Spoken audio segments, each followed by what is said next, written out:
Тұрмысқа шыққысы келіп, әй осы бола ма, осыны таңдасам бола ма, осы маған жар бола ма деп ойланып жүрген қыздар Шабадан бүгін дәл мерекелік керек кісінің санында бір керемет кеңес. Тоқта, енді кішкене оң қалсайшы, сол қалсайшы деп сөйтіп жаңағы бұйрық соға береді да. Енді өмірімде ондай десін деген ғой мен ешкімнен. Менің мінезім кішкене тіктеу. Тез ашуланып қаламын, тез шамданып қаламын бір нәрсеге. Бұлар халық әндері. Халық әндері мүмкін апамның өзінің шығарған әндері болуы да мүмкін, бірақ ол енді мен шығардым деп айтқан емес. Апам екеуі үйленгеннен кейін апамның өлең айтуына қарсы болыпты.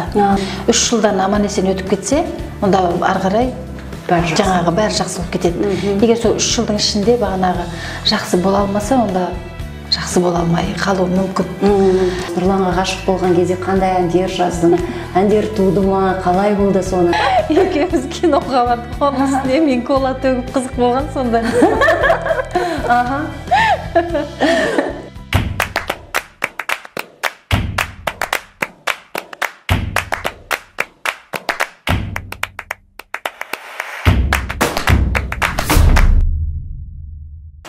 Армысыздар ағайын, Адырна ұлттық порталының керексі жобасының мерекелік саны бүгін бізде қонақта белгілі композитор, әнші, керемет ана, керемет қазақтың қызы Шаба Әденқұл. Шаба, қош келдің.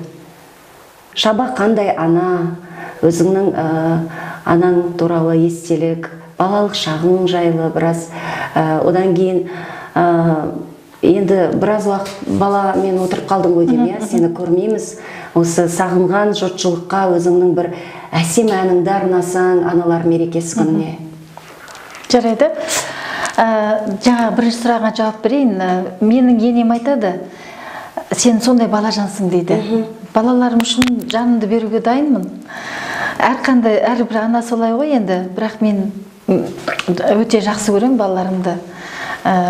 2014 жылы тұрмысқа шықтым. Қазан айында декретке кеттім, содан жұмысқа бармадым.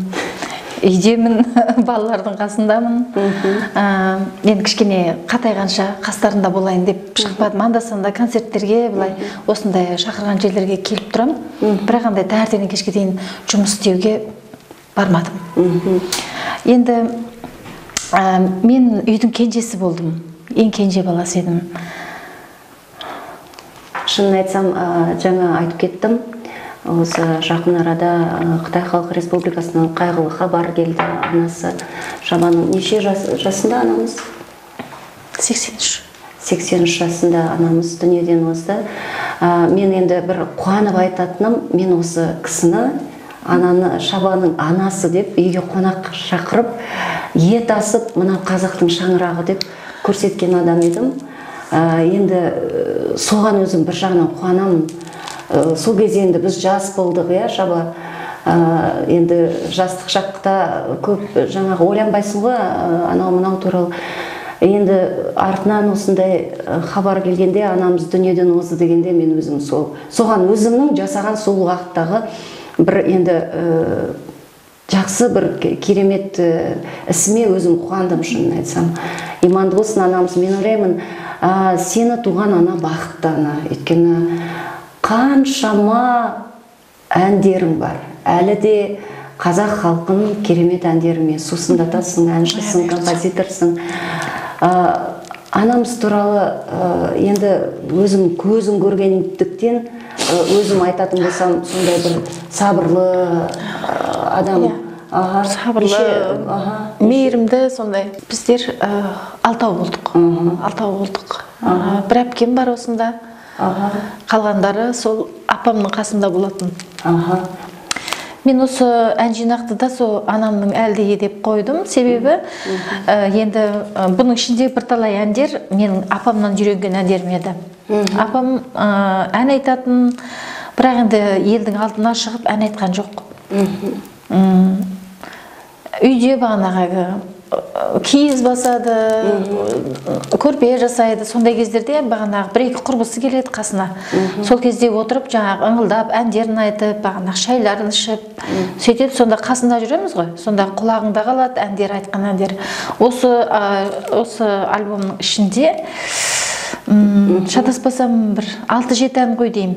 Анаңның? Апамнан үйренген әндерім. Сол кісінің жеткізуімен мен орындадым. Кішкене жетпей тұрған жерлерін қостым өзім. Ол халық әндері ғой, Шаба? Бұлар халық әндері. Халық әндері мүмкін апамның өзінің шығарған әндері болуы да мүмкін, бірақ ол енді мен шығардым деп айтқан емес.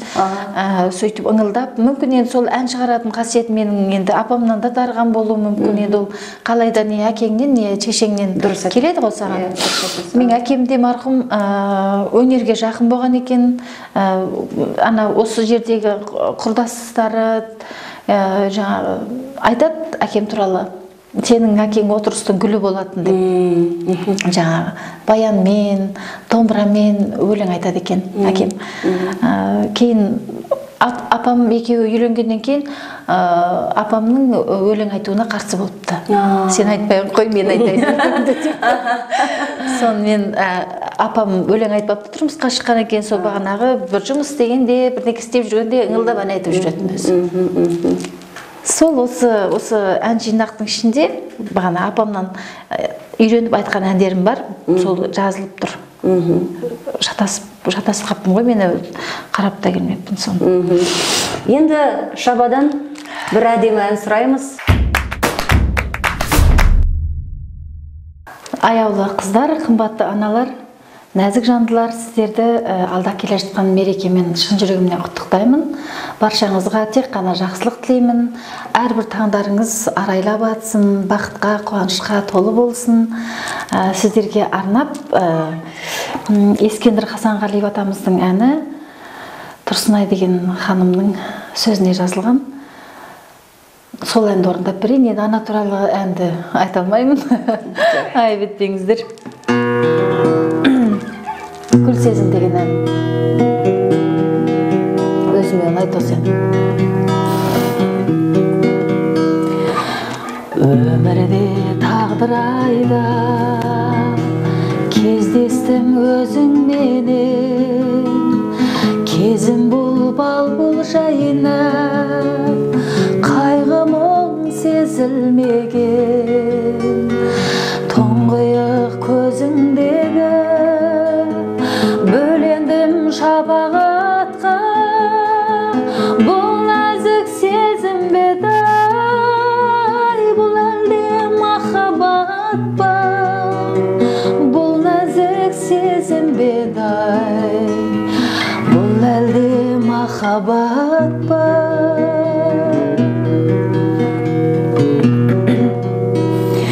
Жандардай сағынысқан, жалындап басыла алмай, жүректің алып ұшқан сырларын жасыра алмай, келеді еркелегім, келеді құшақтағым, ешкімге ұқсатпадым, не деген көркем едім, ешкімге ұқсатпадым, не деген көркем едім.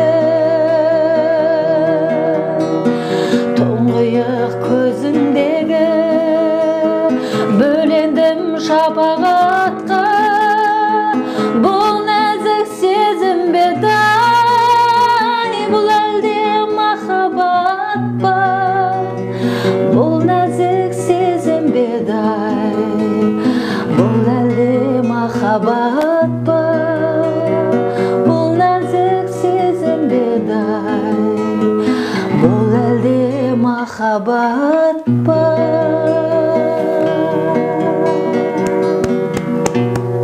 Бәрекелді, қандай керемет даусың.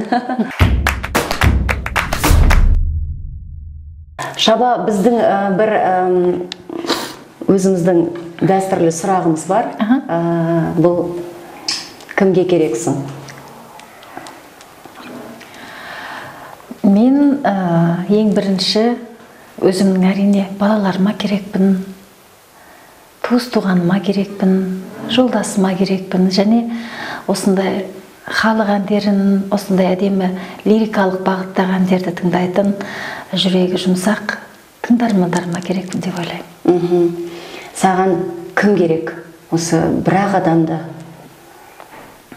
ең қымбат жан керек адам бұл дүниедегі? Ойлаймын, ол менің жолдасым деп. Жолдасың туралы біраз сізге мәлімет берсең, өзің Қытай Халық Республикасынан келіп, осы жердегі ер азаматқа тұрмысқа шықтың. Негізі сырттан келген қазақтың қыздары сырттан өзіне жақын менталитеті, тәрбиесі бірдей болғандықтан, сол жаңағы қандас бауырларымыз өздерінің сол жақтан келген адамдарға шығып жатады. Негізі адам кейбіреулер айтып жатады ғой, мен өткен өмірімде ер адам болған сияқтымын деп. Мен ойласам, өткен өмірімде осы қазақстандық болған сияқтымын. Менің о бастан достарымның бәрі осы жерлік қыздар болды. Енді Сабира Бибатырова деген белгілі күйші, қазір енді өнер мектебін ашып жатқан, енді танымал. Сол Сабира екеуміз алғаш көргеннен бастап бір-бірімізден жақындық сезіндікті. Консерваторияның қабырғасында, жатақханада бірге тұрдық. Права алатын кезде екеуміз қан тапсырдық. Қан тапсырғанда анализ алуға мен бардым.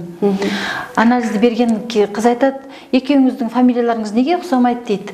Екеуміз екі басқамыз ғой десем, жоқ, екеуіңізде бір туған адамның қаны дейді. Бұл қанның ұқсастығы бір туғандарда ғана болады дейді. Сонда Сабира екеуміз енді, ол енді былай қарасаңыз, анау жақтағы Атыраудың қызы. Батыстың. Сол сияқты, сол мүмкін енді бір қанымның бір жері жақын болған шығар. Нұрлан айтады, сен менің мамама ұқсайсың деп. Мүмкін содан шығар, енді білмеймін, әйтеуір сол өзінің талдауы маған түсті. Енді мен де ұнаттым, сондықтан солай болған шығар деп ойлаймын. Енді өзімнің жерлестерімнен, өзімнің ауылдастарымнан да сыйласатын жақын достарым бар, бірақ енді әрине салыстырмалы түрде айтқанда жерлік достарым көп. Енді ата-бабаң осы жақтан кеткен емес па, қалай тарихы осы ата-бабаңның? Сол жақта тұрған кісілер. Жоқ, енді қазақтар мына жақтан... Жоқ, олай емес. Олай емес. Енді мысалы біздің Моғол күрені айтады, кезіндегі Үйсін хандығының ордасы болған. Үйсіндерде олар да енді ол қазақтардың ата-бабасы емес пе? Неге бұлай болды? Нұрлан екеуіңнің біраз махаббатың туралы, сезімдерің туралы, осы Нұрланға ғашық болған кезде қандай әндер жаздың? Әндер туды ма? Қалай болды соны? Біраз кішкене көрермендерге қызық деп ойлаймын. Негізі дәл қазіргі уақытта әншінің әндерінен гөрі жеке өмірі қызықты болып кетті ғой. Біздің де кішкене осындай сұрақтарымызды былай қарай бұрмалайық. Нұрлан екеуміз академияда 3 жылда бірге жұмыс істеппіз. Сонда көрмегенбіз ғой бір-бірімізді. Ол да академияда жұмыс жасайды, мен де сонда жұмыс жасап жүрдім, бірақ көрмедік, кездеспедік. Кейін осы Жанна ханымның студиясында кездесіп қалдық. Продюсер? Иә, продюсер, Жанна ханымның студиясында кездесіп қалдық. Мен бір ән жаздыруға барғам, ол жаңағы Меломен тобындағы балдармен жұмыс жасап жүрген екен сол кезде. Солай кездесіп қалдық, танысып, сөйлесіп. Сосын кейін жаңа телефонмен сөйлесіп жүрдік арасында. Содан кинотеатрға шақырды мені, киноға бардық екеуміз. Сол жаңағы Малефисентаның шыққан кезі болады ғой, есімнен кетпейді.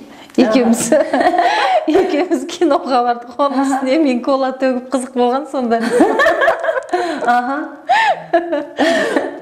Кейін ол кезде қызық болды. Мен за рулем болдым. Мен машинамен шықтым. Сосын ол қасында отырды ғой енді. Сосын маған айта берді, былай жүр деп. Ішіме ойлап қоямын, мына жігіт қызық. Өзі кеше танысып, маған былай жүр деп жатқаны деп па? Былай жүр деп айтып қояды маған деп. Тоқта, енді кішкене оң қалсайшы, сол қалсайшы деп сөйтіп жаңағы бұйрық соға береді да. Енді өмірімде ондай десінбеген ғой мен ешкімнен.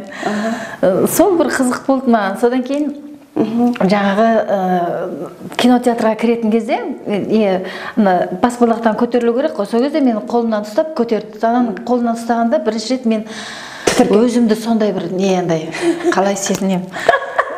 Денем әрине тітіркенді. Бірақ бір сенімділікті байқадым. Ананың қолынан ұстағанда мен өзімді сондай қауіпсіз сезіндім. Оны мынаның қолынан ұстауға болады екен деп ішімде солай өзім сездім, бір түйсік пайда болды. Мына қолдан ұстау керек, мына қол мені қорғайды. Бұл қолға жабысу керек. Одан кейін оны ешқашан босатпау керек деп ойладым ба? Енді ондай күрделі ойлар басымда болған жоқ, әрине басында, бірақ қолымнан ұстағанда сондай бір сенімділік сезіндім, өзімді қауіпсіз сезіндім. Енді сен композиторсың, әншісің, сезімталсың ғой. Сосын кейін жаңағы бір сенің көзің деген тақырып ойыма орала беретін. Нұрланның көзі сондай бір андай махаббатқа толы, мейірімділікке толы, сондай мейірімді жалпы Нұрлан өзі. Жүрегі жұмсақ, сондай. Сонда сол туралы ойланып жүрдім. Кейін сен маған хабарластың ғой. Осында бір ән жазғым келеді, екеуміз бір дуэт ән жазайықшы деп. Сол кезде сол ана сенің мұңға толы, ойға толы көзің деген сондай бір сол мелодия ғана менің миымда тұрады да, ар жағы жоқ. Сол кішкентай ғана жері миымда тұрады, сенің көзің деген. Кейін сен маған екеуміз бір ән жазайықшы деп айтқанда, осы әннің жаңағы табиғатын алайық деп сен ана бір ағылшын әнін маған жібердің ғой. Сол кезде мен айттым, как раз менде осы ән ұнап жүреді маған деп. Сосын Қасымхан ағаға звондадым. Қасымхан аға менің өзі жанымды түсінеді негізі. Сонда біздің орындаған дуэтіміз Нұрланға арналған ән ба? Иә. Ұзын сөздің қысқасы. Мен айтайын дегенім, тұрмысқа шыға алмай жүрген, немесе тұрмысқа шыққысы келіп, әй осы бола ма, осыны таңдасам бола ма, осы маған жар бола ма деп ойланып жүрген қыздар Шабадан бүгін дәл мерекелік керек кісінің санында бір керемет кеңес. Ол сүйікті, сүйіп, немесе ғашық болып жүрген, ойланып жүрген жігіттің қолынан ұстап көру керек. Ұстап көрген кезде тоқ, діріл не болу керек? Сенімділікті сезіну керек. Сенімділікті сезіну керек. Міне, осы ғана. Одан кейін жаңағы ажырасу деген бір түсінбестік деген болмайды. Болмайды ғой? Болмайды ғой. Енді үйде жаңағы саяқ сылдырламай тұрмайды ғой. Сонда не болады сіздерде? Ол туралы да айтып кетсеңіз. Дәл қазіргі уақытта ол актуалдық тақырып. Бұрында енді 3 жылға дейін сынақ мерзім дейді ғой енді. Кез келген отбасы үшін 3 жыл сынақ мерзім дейді. 3 жылдан аман-есен өтіп кетсе, онда ары қарай жаңағы бәрі жақсы болып кетеді. Егер сол 3 жылдың ішінде бағанағы жақсы бола алмаса, онда жақсы бола алмай қалуы мүмкін. Сонымен тағы бір кеңес. Не істеу керек? 3 жылға дейін шыдау керек. Қалай шыдау керек? Тағы бір кеңес? Енді ең үлкен қасиет кешірімділік қой. Кешірімділік ең үлкен қасиет. Кешірімділік. Бірақ енді қалай айтсам екен, енді Нұрланда да, менде де былай кешірмей кететін бір үлкен қателік болған жоқ. Үлкен қателік болған жоқ. Сондықтан енді менің мінезім кішкене тіктеу. Тез ашуланып қалам, тез шамданып қалам бір нәрсеге. Нұрлан сабырлы. Ал енді кейде Нұрлан ашуланып қалғанда мен барынша өзімді сабырға шақырам, сабырлы болуға шақырам. Екеуі де от болып тұрса жанып кетеді ғой. Енді біреу от болғанда біреу су болу керек қой. Менің апам айтатын, уайымың тамақ болса бақыттысың дейтін. Сенің уайымың тек қана тамақ болса, онда сен бақыттысың, өзімді бақытсызбын деп ойлама дейді.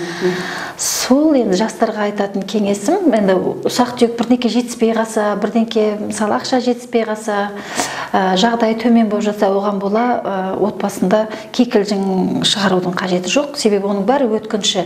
Дүние деген қолдың кірі бірде бар, бірде жоқ. Сондықтан ондай татымайтын затқа бола отбасында бағанағындай кикілжіңдер тудырмау керек деп ойлаймын өзім. Құдайға шүкір, осы Құдай берген 3 балапанды 6 жыл ма, 7 жылдың ішінде дүниеге келді, иә, солай ма? Иә, 6 жыл. 6 жыл ішінде. Міне, үлкеніміз 6-ға келді. Тағы да бір қол шапалақтайтын жайт. Одан кейін 2,5-да, одан кейін енді 3-шіміз 10 айдан астық. Қалай өзің негізі отбасында неше бала болу керек деп ойлайсың? Нұрлан айтады, енді қызым болса деп. Мен айтам, ай болды ғой деймін деп. Себебі үшеуінде кесір тілігімен жасады ғой, үшеуінде де. Мына үшіншісі мен екіншісінің арасы жақын болды да, тіпті қиын болды. Үшіншісі шала болып дүниеге келді. Шала болып туылған баланың жаңағы күтімі де қиын болады. Дұрыс айтасыз. Сондықтан денсаулығымда енді өзімде кішкене шаршап қалдым, шынымды айтсам. Енді үзіліс бізге керек. Алла кешірсін, енді артық айтсам. Иә, соны айтам ғой, осы үшеуі жетіп қалады-ау деп. Қарақат секілді қарақатқа жете алмайтын сияқты. Көрінген балалар ғұмырлы болсын. Осы Қарақат ханымның да, біздің де балаларымыз қандай жаңағы. Біз қазақтың әрбір баласы бақытты болсын, ғұмырлы болсын дейміз. Ең бірінші рет 2001 жылы Қытай Халық Республикасында Үрімші қаласында сені сахнада көргенде сен эстрадан орындайтын едің. Керемет, танымал, сол жердегі қазақтарға, қытайларға танымал керемет эстрада әншісі едің. Одан кейін біраз уақыт өткеннен кейін Құрманғазы атындағы ұлттық консерваториясына келіп, неге екені дәстүрлі ән бөлімінде оқыдың. Сол туралы маған түсіндірсең. Негізі жаңағы адамның кейде сырты басқа болады, іші басқа болады ғой. Сондай жағдай менде де болады. Өзім дәстүрлі әнші болғанымен мен жаңағы эстрадалық бағыттағы әндер маған ұнап тұрады. Мысалы, шетелдің әндері болсын. Неге дәстүрлі ән бөлімін таңдадың? Бағанағы жаңағы Нұрланның қолын ұстап сенімділікті сездім деген сияқты. Осы ең басында мені Ұлан аға, Ұлан Нүсіпәлі белгілі актер. Сол Ұлан аға мен жақын туысқаным болады осы. Ұлан аға мені неге алып барды? Академияға алып барды. Жүргенівке алып барды. Сол кезде кіргенде маған бір сенімсіздік болды. Ыстық сезілмеді ана жерде. Адамдардың бәрі бүйтіп үдірейіп қараған сияқты, сондай бір сенімсіздік болды. Содан кейін консерваторияға бардық. Консерваторияға барғанда Жүргенівтегі апайларда кішкене өңдері суықтау көрінді маған әйтеуір. Содан неге бардық? Құрманғазы атындағы консерваторияға бардық. Сол жерден Қайрат ағай қарсы алды. Қайрат Байбосынов. Сондай мейірімді ана кісінің жүрегінен мейірім төгіліп тұр. Үкі сияқты бүйтіп, әшкені алып қарайды, былай қарайды адамға. Ой, шырағым келе ғой деп, енді аздап қана домбыраны ойнайтынмын. Сол домбырамен көзіңнің мөлдірін ай деген әнді айтып бердім, көк өзен деген әнді айтып бердім. Ой, мынау менің қызым ғой, болды, мен өзім аламын, өзім оқытамын, мынандай әнші боласың, мынандай әнші қып шығарамын сені, дәстүрлі әнші боласың, мынандай деп. Сол Қайрат ағайдың мейірімі, сол жылы сөзі мені сол консерваторияда қалдырды. Өкінбейсің ғой, эстрададан? Өкінбеймін. Қазір мен мысалы эстрадалық бағыттағы әндерді айта берем. Керемет тамылжытып енді айта алмайтын шығармын, таза эстрадниктер сияқты, бірақ эстрадалық бағыттағы әндерді айта берем. Керісінше, мысалы эстрада әншілері мүлде орындай алмайтын дәстүрлі әндерді айта аламын. Дұрыс айтасың. Мысалы, қазақтың 4 мектебін үйрендік, батыс мектебіндегі әндерді үйрендік, арқаның әндерін үйрендік, жетісудың әндерін үйрендік. Мысалы, Қызылорданың сыр өңірінің әндерін үйрендік. Олардың бәрін үйрендік. Оның өз үлкен өнер ғой. Үлкен өнер, үлкен мектеп. Соның бәрін оқып, қаншама білім алдық, қаншама дәстүрлі әнмен таныстық. Мен мысалы тек қана сол келген бойымда эстрада айтып келіп, эстрадаға түсіп кетсем, мына қалған жағы қараңғы болып қалар еді менің ойымда. Ал енді мен мысалы қазір көзі ашық бұлақ секілдімін. Мысалы мына жағынан алсаң да мен кез келген бағыттағы әнді айта беремін. Сондықтан өкінбеймін ешқандай. Тағы бір ән сұраймыз онда.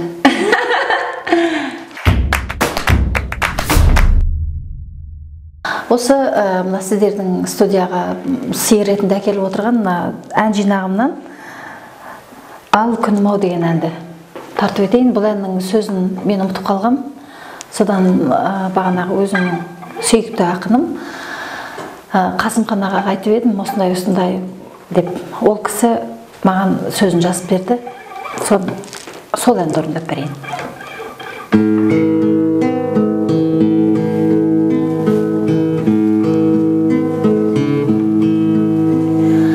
Қарагер тұр есігімде әкеніңмін болар ма шешімінде ал күнім ау шешімінде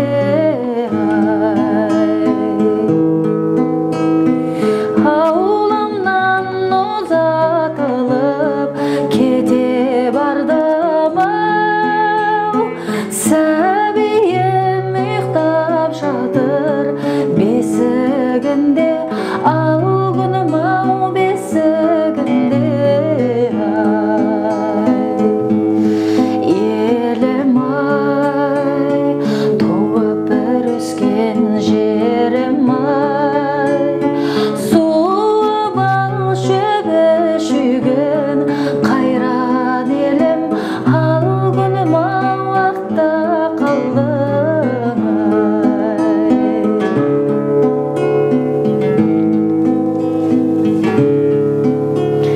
қара су гүлдер өскен жағасында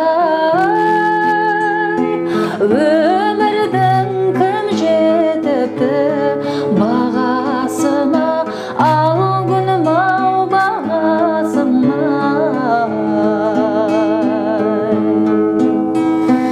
елім ай туып бір өскен жерім ай суы бал шөбі шүйгін қайран елім ал күнім ау артта қалдың елім ай туып бір өскен жерім ай суы бал шөбі шүйгін қайран елім ал күнім ау артта қалдың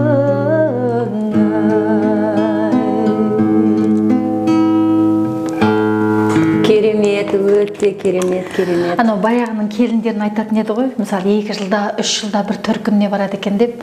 Мен одан да асып кеттім ғой қазір. 5 жыл болды ғой бармағанымызға, бара алмадық енді бір себептерге байланысты. Сол осы мен жаңағы бесік тербетіп отырып ыңылдап айтатынмын, соны айтамын ғой Қасымхан ағаға, осындай өзінің туған жерінен алысқа ұзатылып кеткен бір қыз туралы, иә, бесігін тербетіп отыр, бағанағы өзінің өскен жерін сағынады, сол туралы жазып беріңізші деп айтып едім. Айнытпай кәдімгі менің ойымдағы сөзді жазып берді. Жаңа айтып отқанда бір-екі жолы қалып кетті. Мен оны кешіреміз. Ондай ханың қызында да болады. Шаба, көп рахмет. Бүгін осы әдемі мереке қарсаңында біздің аяулы аналарымызға, сіңлілерімізге, құрбыларымызға керемет сыйлық жасадың деп ойлаймын. Осындай керемет әндер, өзіңнің керемет әңгімең, шынайы таза сұхбатың барлығына саған көп рахмет. Әр уақытта жақсылық тілейміз, мерейің үстем болсын. Өзің қалай жоспарлайсың, өмірің дәл солай өте берсін.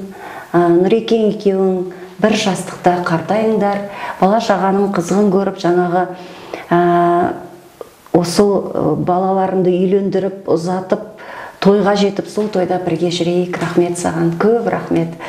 Достар, Адырна ұлттық порталының мерекелік санының қонағы болған Шаба Әдемқұлқызы. Сау саламатта болыңыздар, жақсылықтар кездесейік.